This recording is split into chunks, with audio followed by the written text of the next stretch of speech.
عرب سے باہر قدم نہیں رکھا ہے، عرب سے باہر قدم نہیں رکھا ہے، لیکن آپ کا پیغام پوری دنیا میں پہنچا ہے۔ اور یہ جو آپ کا علاقہ ہے، یہ سب سے پہلے اسلام کی روشنی یہاں اس علاقے میں پہنچی ہے۔ یہ جو آپ کا بلوچستان ہے، یہ دو حصوں میں تقسیم ہے، ایک ایران کا حصہ ہے، ایک پاکستان کا حصہ ہے۔ اس کا پرانا نام جو اوپر والا بلوچستان ہے، اس کا تاریخی نام کرمان ہے، اور جس میں آپ رہ رہے ہو اس کا نام سیستان ہے۔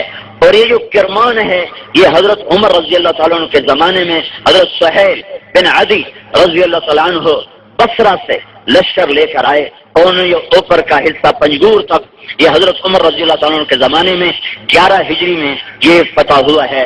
644 عیسوی 633 میں ہمارے نبی کا انتقال ہوا ہے، تو 11 سال کے بعد یہ حضرت عمر کا زمانہ ہے۔ 11 ہجری میں حضرت سہیل بن عدی رضی اللہ تعالیٰ عنہ نے یہ اوپر والا، یہ مکران کا حصہ اور یہ ایران کا جو بلوچستان ہے، یہ انہوں نے فتح کیا ہے۔ پھر حضرت عثمان رضی اللہ تعالیٰ عنہ کے زمانے میں حضرت مشاجع بن مسعود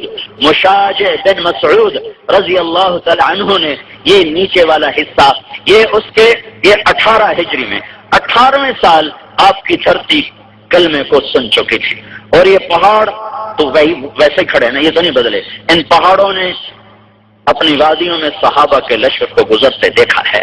اور یہ جو آپ کے شہر کا نام ہے خزدار، یہ پہلی صدی میں بھی اس کا نام خزدار ہی تھا، یہ نیا شہر نہیں ہے، یہ صدیوں پرانا شہر ہے، اور اس کا صحابہ کے دور میں بھی نام خزدار ہی تھا، یہی نام تھا، اور یہاں صحابہ کے لشکر کا پڑاؤ ہوا ہے۔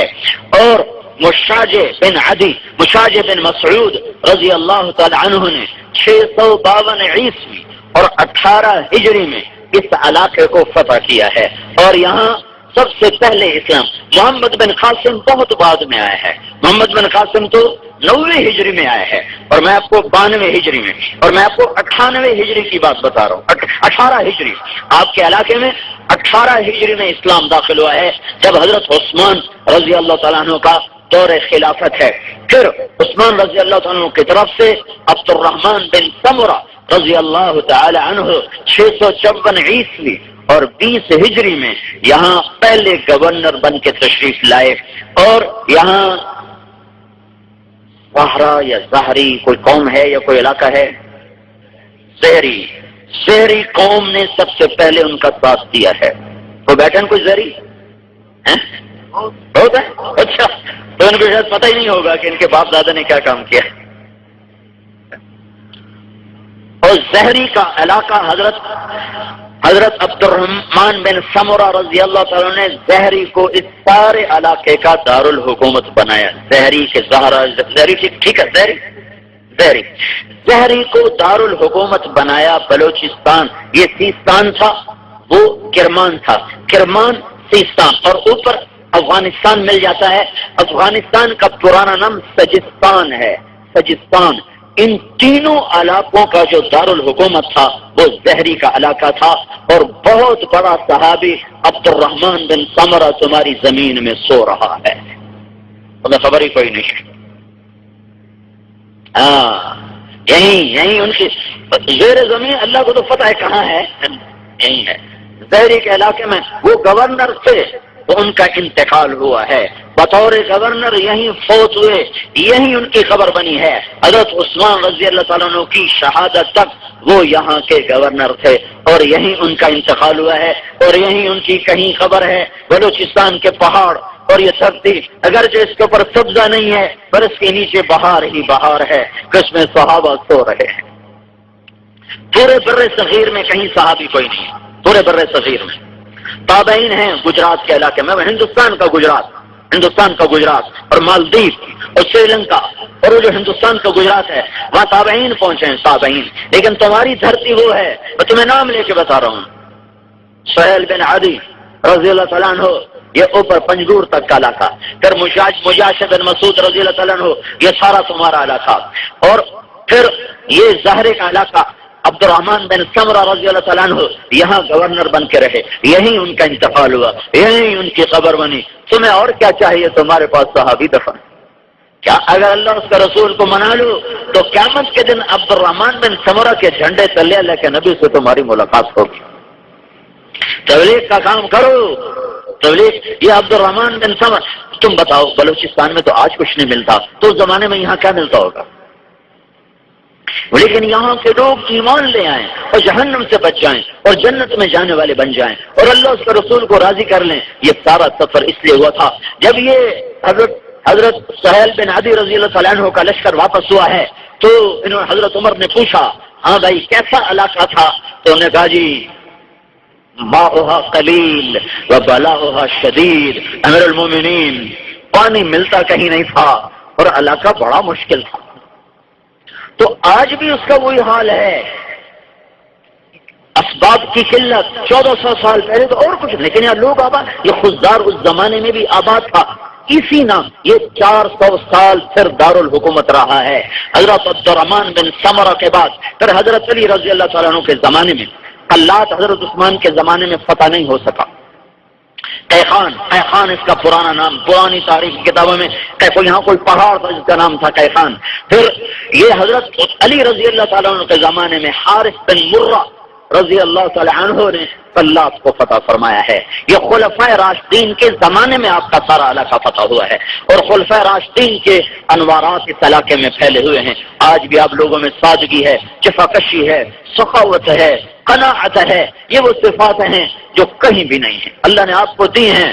ہمارا پنجاب تو حرص و حوث کی پٹی بن چکا ہے. انسان نہیں ہیں، لومڑیاں ہیں یا بھیڑیے ہیں جنہیں یا کھانا ہے یا لوٹنا ہے یا لوٹ مار کرنی ہے یا دھوکہ فراڈ ہے.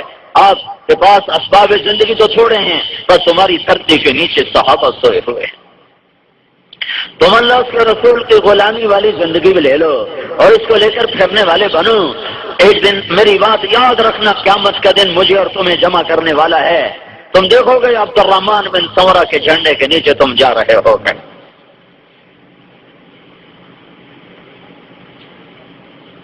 حارث بن مرہ رضی اللہ تعالیٰ عنہ نے قلات کو فتح کیا ہے. پھر اس کے بعد خلافت راشدہ کے بعد پھر خزدار کو دارالحکومت بنایا گیا اور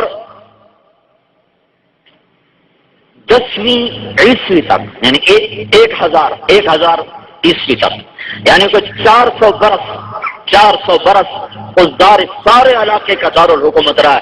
تمہاری دھرتی کے نیچے بڑے بڑے علماء، بڑے بڑے اولیاء، بڑے بڑے تابعین وہ زیر زمین آرام میں ہیں. قیامت کے دن اٹھو گے تو تم نظارے دیکھو گے کہ یہ کیا ہوا، یہ کیا ہوا، یہ کون چاند نکل آیا، یہ کون سا سورج نکل آیا. تمہارے وہم و گمان بھی نہیں کہ تمہاری دھرتی کے نیچے کیا کیا خزانے ہیں. گیس کیا خزانہ ہے اور پیٹرول کیا خزانہ ہے. یہ کیا چیزیں ہیں. اللہ نے کافروں کو زیادہ دے دی ہیں. فرعون کو تھوڑی حکومت دی تھی اللہ نے. اور جب میرا نبی لکڑی کے پیالے میں روٹی کھاتا تھا، ایران کا بادشاہ سونے کے برتنوں میں روٹی کھاتا تھا. اور جب میرے نبی کے پیٹ پہ پتھر بندھے ہوتے تھے تو روم کے بادشاہ کے دربار میں سونے کے جام میں شراب پی جاتی تھی. اور جب میرے نبی کے کپڑوں میں پیوند لگے ہوتے تھے ٹاٹ کے، اس وقت روم ایران کے بادشاہ 1 لاکھ دینار کا تاج پہنتے تھے. کسرا ایران کے بادشاہ کا جو تاج تھا، ایران کے بادشاہ خسرو پرویز کا تاج جو اللہ کے نبی کے زمانے میں تھا وہ 2.5 من وزنی تھا. 2.5 من چاہے کون تو وہ کم وقت نا ایک سونے کی زنجیر تھی جو چھت کے ساتھ تھی تو اس کے سامنے ایسے پردہ لٹکا دیتے تھے. پھر بادشاہ کے آ کے بیٹھتا تھا اور وہ تخت اس تاج اس کے سر کے اوپر آ کر یوں کھڑا ہو جاتا تھا. اور پھر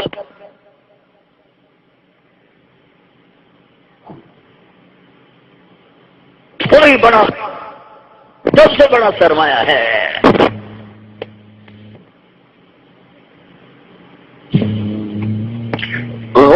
وہی رگ ہے جو اس ساری قوم میں ہے.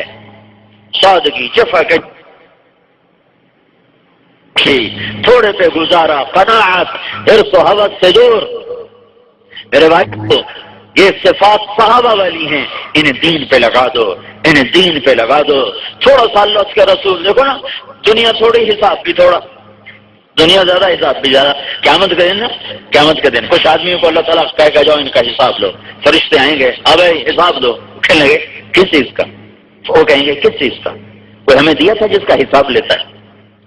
تو وہ کہیں گے وہ یہ تو بڑے گرم لوگ ہیں، وہ آ کر اللہ سے کہیں گے یا اللہ، وہ تو آگے الٹا ہم پر ناراض ہو رہے ہیں کہ کس چیز کا حساب لیتا، ہمیں دیا کیا تھا؟ مال تو اوروں کو دیا تھا، ہمیں کیا دیا تھا؟ تو اللہ تعالیٰ کیا کہیں، بلاؤ بلاؤ سارے آ جائیں۔ تو اللہ تعالیٰ فرمائیں گے ہاں میرے بندو کیا قصہ ہے؟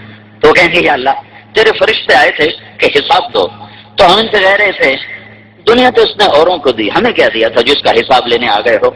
تو اس پر اللہ تعالیٰ اللہ اکبر، اللہ تعالیٰ ان سے معذرت کرے گا۔ سبحان اللہ، جیسے کوئی معذرت ہم ایک دوسرے سے کرتے ہیں، کہے گا میرے بندو اما انی لم اجز عنکم الدنیا لہوان بکم علیہ، میرے بندو میں نے تمہیں دنیا سے دور رکھا میری عزت کی قسم، اس لیے نہیں کہ تم میری نظروں میں چھوٹے لوگ تھے، اس لیے کہ میں تمہیں آج بہت بڑی عزت دینا چاہتا تھا۔ تم دیکھو کہ میں مالداروں کو حساب میں پکڑوں گا، جاؤ بے حساب میری جنت میں چلے جاؤ، ساری جنت تمہاری ہے۔ جب جنت کا دروازہ کھولے گا تو میرے نبی نے کہا سب سے پہلے میں جاؤں گا اور میرے ساتھ میری امت کے غریب لوگ میرے ساتھ ساتھ چلیں گے۔